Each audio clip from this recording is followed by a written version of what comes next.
Hello friends, welcome to Bhadra IAS academy YouTube channel, जो है आपका वन स्टॉप डेस्टिनेशन आपके UPSC and state PCS exams के लिए। यहाँ आपको एक स्मार्ट तरीके से इशू बेस्ड मैनर में नेशनल एंड इंटरनेशनल सिग्निफिकेंस के करंट अफेयर्स का होलिस्टिक कवरेज मिलेगा। और वीडियो के स्टार्ट में ही आपको एग्जाम पॉइंट ऑफ व्यू से इंपॉर्टेंट एक एमसीक्यू क्वेश्चन बताया जाएगा, जिसका आंसर आपको इस वीडियो के एंड में मिलेगा। तो वीडियो को आखिर तक देखना ना भूलिएगा। तो आज का एमसीक्यू क्वेश्चन है, the Armed Forces Special Powers Ordinance 1942 was enacted by which of the following viceroy. Options है A Canning, B Linlithgow, C Mountbatten या डी वेवल। तो फ्रेंड्स, आज का टॉपिक है एक रीसेंट न्यूज को लेकर जो है आफ्सपा से related, armed Forces Special Powers act. Recently हुआ यह है कि हमारे जो यूनियन होम मिनिस्टर है अमित शाह जी, उन्होंने ऐसा एक संकेत दिया है कि जो सेंट्रल गवर्नमेंट है वो पॉजिटिवली इस बारे में सोच रहे हैं कि जम्मू एंड कश्मीर में से जो आफ्सपा एक्ट है उसको वापस लिया जाए और इसी के अकॉर्डिंग धीरे धीरे फेज्ड मैनर में आर्मी जो है उसका वहां से विड्रॉल किया जाए और उनको बैक टू द बेस बुलाया जाने का 7 इयर्स का ओवरऑल उनके पास एक रोड मैप है। ऐसा उन्होंने जम्मू कश्मीर के एक लोकल मीडिया हाउस को एक इंटरव्यू में बताते हुए कहा है।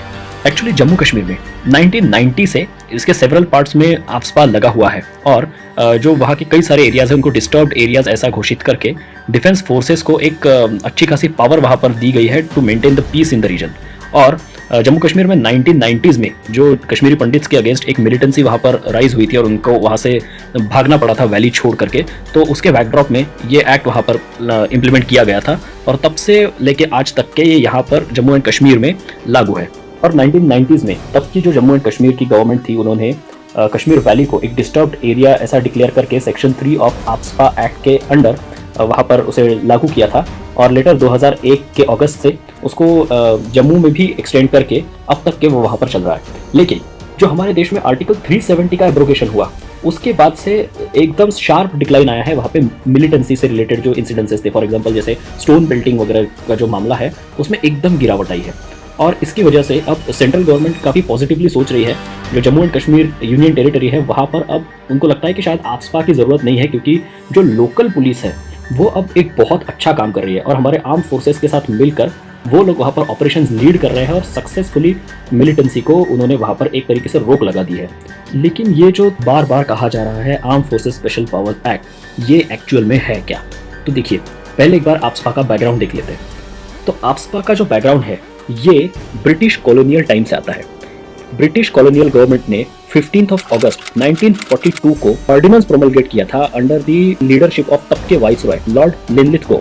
उन्होंने Armed Forces Special Powers Ordinance को लाया था to suppress the Quit India movement. Quit India movement उस टाइम पर अच्छा खासा ट्रैक्शन पकड़ रही थी और जितना प्रोटेस्ट देखने को मिल रहा था उसके बैकड्रॉप में उन्होंने इस ऑर्डिनेंस को लाकर आर्मी को, ब्रिटिश आर्मी को अच्छी खासी पावर प्रदान की थी।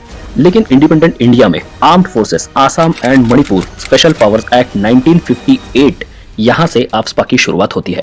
इसने आसाम की कुछ एरियाज को डिस्टर्ब्ड एरियाज ऐसा डिक्लेयर करने के बाद 1955 में जो नागा हिल्स और उसके एडजॉइनिंग रीजन्स थे वहां पर जो एक सेसेशनिस्ट मूवमेंट चल रही थी, मतलब उनको इंडियन यूनियन में पार्टिसिपेट नहीं होना था और उनको अलग से अपना एक नागा टेरिटरी और नागा कंट्री चाहिए थी। तो इसके बैकड्रॉप में इस मूवमेंट को सप्रेस करने के लिए आफ्सपा को पहली बार इंडिपेंडेंट इंडिया में लाया गया। फिर उसके बाद में ये जो ऑर्डिनेंसेस थे उसको एक एक्ट का रूप देकर आफ्सपा का जो बिल है वो हमारे पार्लियामेंट में लाया गया और उसके बाद 11 सितंबर 1958 को हमारे तब के प्रेसिडेंट उनके सिग्नेचर के बाद ये एक एक्ट बना known as the Armed Forces Special Powers Act AFSPA 1958। लेकिन ये एक्ट जो है ये फोर्स में आने के बाद से ही कंट्रोवर्सी का ही हमेशा टॉपिक रहा है। लेकिन इसका पर्पस जो था वो नॉर्थ ईस्टर्न स्टेट्स में जो वायलेंस था उसको कंट्रोल करने का यहाँ पर सबसे बड़ा उसके पीछे एक उद्देश्य था। आफ्सपा जो है ये आर्म्ड फोर्सेस को और सेंट्रल आर्म्ड पुलिस फोर्सेस को एक एक्स्ट्राऑर्डिनरी पावर प्रदान करती है डिस्टर्ब्ड एरियाज में एक्ट करने के लिए। और डिस्टर्ब्ड एरियाज क्या होंगे इसका भी एक क्राइटेरिया मेंशन्ड है। A disturbed area is one that is declared by notification under section 3 of the AFSPA. और इसके केस में जो डिस्टर्ब्ड एरिया है इसको कॉन्करेंटली सेंट्रल गवर्नमेंट और स्टेट गवर्नमेंट दोनों में से कोई भी डिक्लेयर कर सकता है। आफ्सपा के अंडर जो हमारे आर्म फोर्सेस और इवन पैरामिलिट्री फोर्सेस जैसे बीएसएफ और बाकी जो फोर्सेस है सीआरपीएफ वगैरह जो है, उनको जिस एरिया को डिस्टर्ब्ड एरिया डिक्लेयर किया गया है उस एरिया में किसी इंडिविजुअल को या प्रीमाइसेस को विदाउट वारंट सर्च करने का और इस लॉ को ना फॉलो करने के केस में किसी इंसान को इवन शूट करके किल करने की भी पावर ये एक्ट देता है। और इसके बाद आर्म फोर्सेस को किसी लीगल सूट या फिर किसी लीगल स्क्रूटिनी, मतलब इस चीज़ को किसी कोर्ट में चैलेंज किए बगैर किया जा सकता है, ऐसा पावर ये एक्ट उन आर्म्ड फोर्सेस को देती है।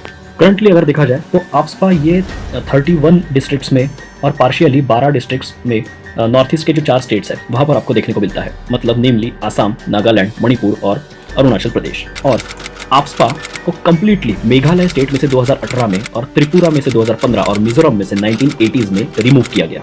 प्रेजेंटली मणिपुर, अरुणाचल प्रदेश, नागालैंड, आसाम और जम्मू कश्मीर में आफ्सपा ऑपरेशनल है।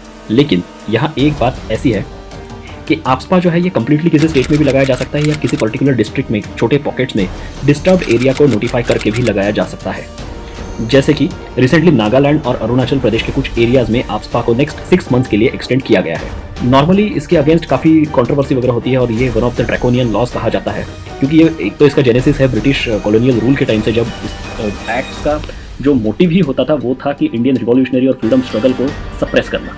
और उसे ही अगर हम आगे भी अभी कंटिन्यू करते रहेंगे उसी फॉर्मेट में, तो ये एक थोड़ी सोचने वाली बात होगी एक फ्री डेमोक्रेसी में। और अब जब हमारे गृह मंत्री जी ने, अमित शाह जी ने ये कहा है कि वो आफ्सपा को जम्मू एंड कश्मीर से रिमूव करने के बारे में पॉजिटिव स्टेप्स लेने के लिए सोच रहे हैं, तो ये एक काफ़ी बड़ी डेवलपमेंट है। स्पेशली जब 370 को एब्रोगेट करने का जो डिसीजन है उसको सुप्रीम कोर्ट ने सही ठहराया, उसके बाद जो पॉलिटिकल एक तरीके से अपोजिशन था वो अगर छोड़ दिया जाए तो जम्मू एंड कश्मीर की जो ग्राउंड रियलिटी है वो अब पहले के कंपैरिजन में बहुत अच्छी है। और इसके बैकड्रॉप में वहाँ के लोकल पुलिस एडमिनिस्ट्रेशन के ऊपर एक तरीके से कॉन्फिडेंस दिखाना सेंट्रल गवर्नमेंट की तरफ से, ये आने वाले दिनों में जो सितंबर 2024 के पहले तक वहाँ असेंबली इलेक्शंस कराना अब मैंडेटरी है सुप्रीम कोर्ट के जजमेंट के बाद, उस नज़रिए से अगर देखा जाए तो एक बहुत ही वेलकमिंग स्टेप है। तो फ्रेंड्स, ऐसा है ये ओवरऑल इशू। होपफुली आपको ये टॉपिक और हमारा आज का वीडियो पसंद आया होगा। ऐसे ही करंट अफेयर्स पर बेस्ड इंटरेस्टिंग वीडियोस को देखते रहने के लिए हमारे भद्रा IAS अकेडमी के यूट्यूब चैनल को सब्सक्राइब जरूर कीजिए। और अब आज के MCQ क्वेश्चन का आंसर देख लेते हैं। तो आज के MCQ क्वेश्चन का आंसर है ऑप्शन नंबर B, लिनलिथ को।